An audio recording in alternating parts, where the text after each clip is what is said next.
Hello friends, this is Chandan. Welcome to my channel. आज हम लोग और एक कंट्रोवर्सी के ऊपर बात करेंगे। ये जो रिसेंट कंट्रोवर्सी है, ये अदानी और राहुल गांधी जी के बीच में हुआ है। अदानी मतलब अदानी ग्रुप और राहुल गांधी जी। ऐसे राहुल गांधी डायरेक्ट अदानी को टारगेट उतना नहीं किया है। हम पूरा वो वीडियो भी आपके पास लेके आ जाएंगे, तो उससे आपको समझ में आ जाएगा। तो इशू कहाँ से स्टार्ट हुआ है? देखिए, इशू स्टार्ट हुआ है जो हेडनबर्ग का जो रिपोर्ट है ना अदानी ग्रुप के ऊपर, जिन्होंने हेडनबर्ग ने एक्यूज किया है अदानी ग्रुप करके कि अदानी ग्रुप ने फाइनेंशियल इरेगुलरिटीज किया है, मनी लॉन्ड्रिंग किया है, और जो शेयर प्राइस है ना वो उसको आर्टिफिशियली इंक्रीज किया है। तो ये सब आरोप उनके ऊपर लगाया था, और इसके वजह से क्या हुआ कि अदानी जी का जो वेल्थ है ना ऑलमोस्ट 180 बिलियन से रफली 110 बिलियन चला गया। तो उनके पास रफली पकड़ लीजिए 70-75 बिलियन डॉलर ही बच गया है। तो ये सब कुछ चीजों को लेके राहुल गांधी जी ने आज पार्लियामेंट में ये चीज उठाया था। तो और उसके पहले हम देख लेते हैं कि राहुल गांधी जी ने एग्जैक्ट क्या बोला है। हम वो पहले हम देख लेते हैं। Was taken away. Mumbai airport was taken away by GVK, hijacked by using the agencies. The agencies को CBI ED का प्रयोग कर GVK पर दबाव डालकर हिंदुस्तान की सरकार ने उस एयरपोर्ट को अदानी जी के हाथों में कर दिया। अच्छा, पहले मैं इसको आपको पहले मतलब नेक्स्ट पार्ट में लेके जाऊंगा। मैं यहाँ पे बोल देता हूँ कि राहुल गांधी जी ने क्या क्या एक्विजिशन लगा है। फर्स्ट एक्विजिशन लगा है मुंबई एयरपोर्ट को लेके। मतलब कंट्रोवर्सी, जितना भी कंट्रोवर्सी हुआ है वो है मुंबई एयरपोर्ट को लेके। मुंबई एयरपोर्ट में दो एंटिटी था, एक था जीवीके और एक था अदानी। और ये जो जीवीके से अदानी में ट्रांसफर हुआ है ना, इसमें राहुल गांधी जी बोल रहे हैं कि ईडी सीबीआई ने इनको हेल्प किया था। तो ये 3-4 पॉइंट याद रखिए। First Mumbai airport, second GVK, third Adani group, fourth ED and CBI. तो 3-4 इस वीडियो में हमने ये जो 3-4 एलिमेंट के बारे में बात करेंगे। देखिए, पहले ही स्टार्ट करते हैं अदानी जी की जो एयरपोर्ट है। देखिए यहाँ पे क्या हुआ था, ये हुआ था 2021 पे। 2021 आपको पता हो, उस टाइम पे जो इंडिया में ना कोविड का सेकंड वेव चल रहा था। और सेकंड वेव में आपको पता होगा, फर्स्ट वेव में तो हम लोग झेल गए थे 2020 में। उस टाइम पे यूएसए में सबसे ज्यादा मौत हुआ था। लेकिन सेकंड वेव में क्या इंडिया में सबसे ज्यादा मौत हुआ था। उस टाइम पे पूरा लॉकडाउन था, ठीक है। और ये इंसिडेंट उस टाइम के था। उस टाइम पे क्या हुआ था कि ये जो मुंबई एयरपोर्ट है ना, ये मुंबई एयरपोर्ट एक्चुअली पहले जीवीके के पास था। मतलब जीवीके ने उनको डेवलप करने के लिए अ, बाजार से कुछ लोन उठाया था। और लेकिन बाद में क्या हुआ, जब मान लीजिए उनका जो लोन है ना वो बहुत बढ़ता गया। मतलब ये ऑपरेशन तो कर रहा था, लेकिन वहां से उतना प्रॉफिट जनरेट नहीं कर पा रहा था। वो चीज है। और ये एक्चुअली मतलब सिर्फ ऐसा नहीं कि फर्स्ट अदानी के पास गया है, ऐसा कभी नहीं हुआ। पहले मैं आपको दिखा देता हूँ। ये है मुंबई एयरपोर्ट, जो अभी करेंटली तो अदानी जी के पास ही है, ठीक है। ये छत्रपति शिवाजी महाराज, ये इस एयरपोर्ट का बात हो रहा है। आप ये इसको इनका एक वेब पेज है, आप वहां पे जाके आप इसको डिटेल्स चेक कर सकते हैं। नीचे एकदम आपको पता चल जाएगा अदानी छत्रपति शिवाजी महाराज एयरपोर्ट। उसके बाद देखिए जीवीके, जैसे मैंने आपको बोला।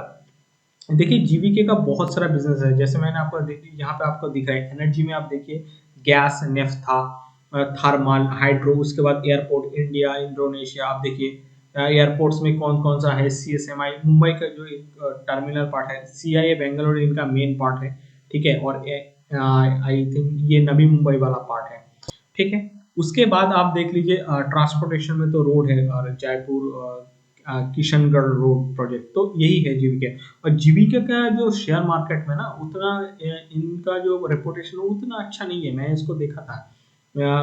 इसका इनका प्राइस, शेयर प्राइस जब वो बहुत साल पहले 8-9 रुपए था ना, एक बार मैंने इन्वेस्ट भी किया था इसमें।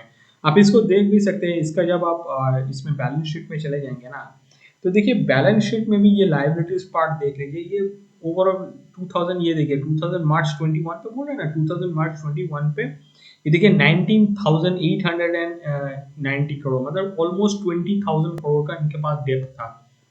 उसके बाद तो ये बेचना बेचना स्टार्ट किया, थोड़ा जाके आप देखिए अभी ये हुआ है, मतलब बहुत कम किया है अपना डेब्ट। ठीक है। तो अभी और मैं बोल रहा हूँ सिर्फ उसका मतलब ये है, ये जो अदानी मतलब छत्रपति शिवाजी महाराज एयरपोर्ट है ना, इंटरनेशनल एयरपोर्ट मुंबई में, ये पहले जीवीके के पास था। उसके बाद कुछ स्टेक ये जो बिडवेस्ट कंपनी है इनके पास था, और एक था ये जो साउथ अफ्रीका का कुछ airports company of south Africa इनके पास, मतलब तीनों के पास ये था पहले।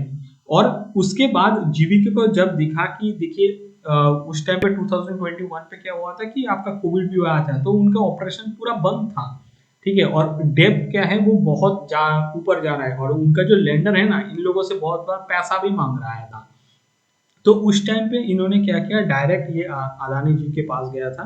आई थिंक ये अदानी जी के पास गया था, या मतलब खुद से गया था, या अदानी जी इन्होंने कांटेक्ट किया था, वो मेरे को नहीं पता। ठीक है, वो कहीं पे क्लियर नहीं हुआ था। तो और ये सिर्फ अदानी जी के पास नहीं गया था, ऐसा कुछ नहीं है, ये लोग पहले गया था इस यहाँ पे, ये जो पीएसपी इन्वेस्टमेंट प्रोजेक्ट है ना, ये इनके पास गया था। और एक कंपनी है ये जो है ना NIIF, ये इनके पास भी गया था, ये गवर्नमेंट ऑफ इंडिया का है, ये national investment and infrastructure fund इनके पास भी गया था, तो इन्होंने भी हेल्प नहीं किया। ये पीएसपी प्रोजेक्ट, ये कनाडा का पेंशन फंड है, तो इन्होंने भी हेल्प नहीं किया। और एक पेंशन फंड है, ये एग्जैक्टली पेंशन फंड है, पेंशन फंड नहीं, एक आप बोल लीजिए ऑल्टरनेटिव इन्वेस्टमेंट के अंदर आता है, ये आलिया ग्रुप। ये आपको पता होगा, ये बहुत बड़ा कंपनी है, आप बाहर यूरोप में तो इनका बहुत अच्छा नाम है, यूरोप यूएस में। तो ये तीनों के पास ये गया था, लेकिन इन तीनों ने किसी ने हेल्प नहीं किया। लेकिन उसके बाद आई थिंक ये अदानी जी ने इन लोगों को हेल्प किया था। और यही चीज है ना, यही चीज जो जीबीके का जो मैनेजिंग डायरेक्टर है इन्होंने क्लैरिफाई किया था। और एक चीज है, मैंने आपको पहले ये जो राहुल गांधी जी का जो वीडियो दिखाया था ना, ये आपको वीडियो ना ये यूट्यूब में मिल जाएगा आपको, आप यहाँ पे सर्च करेंगे ना, ये जो राहुल गांधी जी का दिखेगा, एक पर्सनल यूट्यूब चैनल है, उस यूट्यूब चैनल में आप जाके देखिएगा, वो वहां से लिया हुआ है। और एक चीज है कि जीबीके का जो रिस्पॉन्स है, देखिए जीबी का आपको पता होगा कि राहुल गांधी जी ने दो एक्विजिशन लगाए, एक होता है कि ईडी सीबीआई ने हेल्प किया था क्या नहीं किया था, वो हम देखेंगे।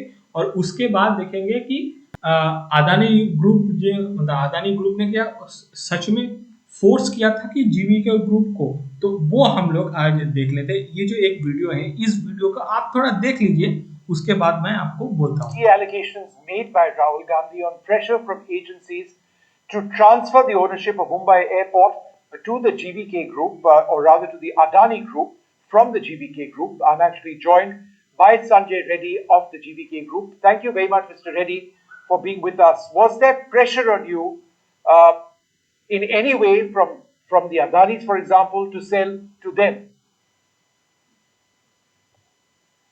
Vishnu, there was absolutely no pressure from Adani Group or anyone else for us to sell Mumbai Airport.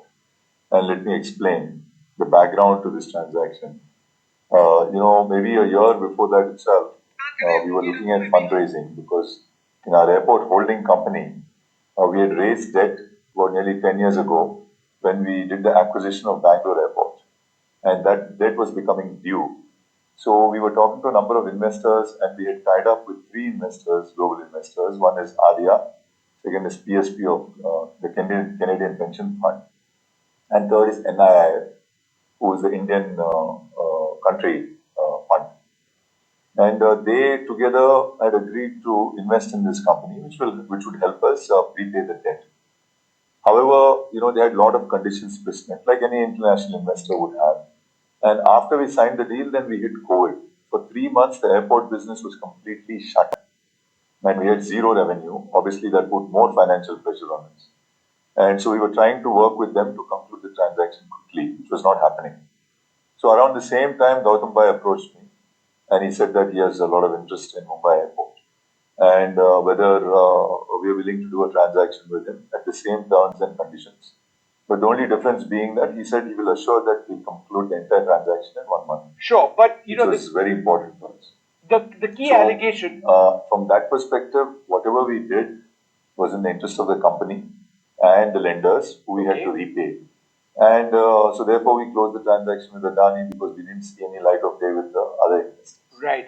Now, अच्छा, यहाँ पे मैं आपको एक चीज क्लियर कर देता हूँ कि देखिए जीवी के जब इन लोगों के पास गया भी था ना ये बिटवेस्ट यहाँ पे airport company of south Africa और मान लीजिए ये पीएसपी भी इनके पास भी गया था एक्चुअली ये तीनों दोनों के पास गया था उसके बाद ये पीएसपी के पास भी गया था एनआईएफ के पास गया था आलिया के तो इनके पास गया तो था लेकिन लेंडर ने ये भी बोला था बहुत सारा स्ट्रिंजेंट कंडीशन अप्लाई मतलब डाल दिया था तो ये लोग वहां पे भी रेडी था लेकिन वो लोग बोल रहा था कि उनका डिले होगा लेकिन उन्होंने क्या किया है तो वो बोल रहा था कि जो लेंडर है ना वो डिले करने के लिए राजी नहीं था उस टाइम पे तो इसीलिए ये अदानी जी के पास आए थे अप्रोच किया था और अदानी जी ने बोल दिया था कि एश्योर किया था कि विद इन 1 मंथ ट्रांजैक्शन हो जाएगा और यही चीज इन्होंने ये बोला था यहाँ पे फिर से देख लीजिए एक बार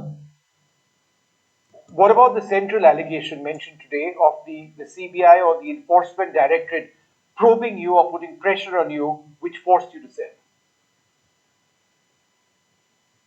No, I think the circumstances under which this happened is clearly what I had mentioned in the first question. So there was no such thing that happened other than what I told you in the first question. There was no pressure from anybody else. Right, but what was asserted or stated in Parliament today? How would you respond to that? So, as far as I am concerned, clearly, we had done this deal with Gautam Adani because of the fact that it was a need of the company. We had to repay lenders, and there was no pressure from anybody else at all.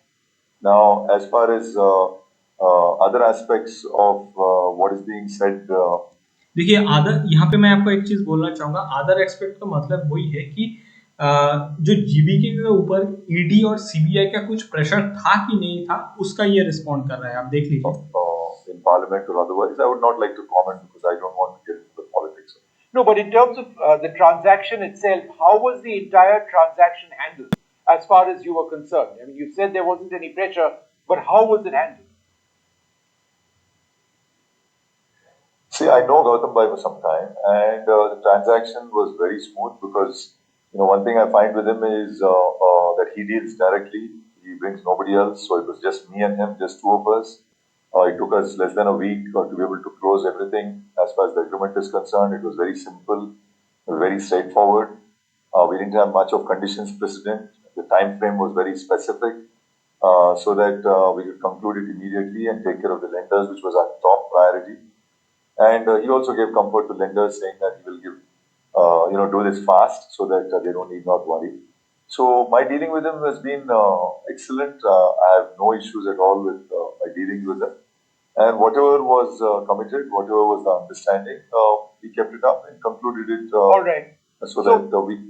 तो देखिए यही था और मैं आपको assure करता हूँ कि जो जीबीके का जो संजय जीवी रेड्डी इन्होंने ये बोला है कि उनके ऊपर कोई ईडी और सीबीआई का प्रेशर नहीं था तो राहुल गांधी ने जो जो चीज पार्लियामेंट में उठाया ये पूरा इसको खंडन किया है एनीवेज ये तो मेरा एनालिसिस था एंड आपका क्या कमेंट्स है ये सब के बारे में आप जरूर कमेंट सेक्शन में लिखिएगा आपका क्या सजेशन है इस टॉपिक के ऊपर या मेरा वीडियो कैसा लगता है आपको क्या अच्छा लगता है क्या बुरा लगता है ये सबके ऊपर कमेंट सेक्शन में आप जाके डेफिनेटली अपना जो सजेशन है उसको दीजिएगा